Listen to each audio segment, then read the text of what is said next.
Встречи со студентами и с творческими личностями проводит известная писательница Гизела Эрспле. В рамках проекта она планирует познакомить наших жителей с лучшими поэтическими и прозаическими произведениями немецкой литературы. Писательница также рассказала о нобелевских лауреатах в области литературы и подчеркнула, что она знакома и с ингушской литературой и знает многих авторов, прозаиков. Как полагается, гостья ответила на все интересующие вопросы журналистов. Я начинала познакомиться с Кавказом приблизительно 6-7 лет тому назад. Повторно приехала.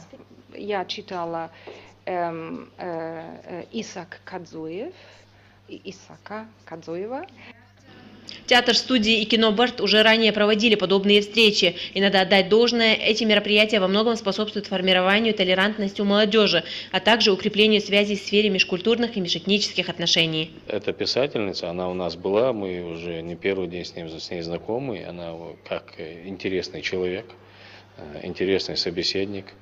И в любом случае сотрудничество с такими людьми и с представителем целого большого германского народа, немецкой культуры, это интересно вообще. Это взаимосвязь, это взаимодействие, это обмен какими-то культурными ценностями. Это вообще развивает. Эти встречи, я думаю, очень плодотворны. Программа «Дни Германии в Ингушетии» весьма разнообразна. Это и открытый кинофестиваль немецкого кино, а также многочисленные выставки, рассказывающие об истории, экономике, образовании, культуре и искусстве Германии. Ася Горчханова, Мир Цискиев, Даниил Гатагажев. Вести.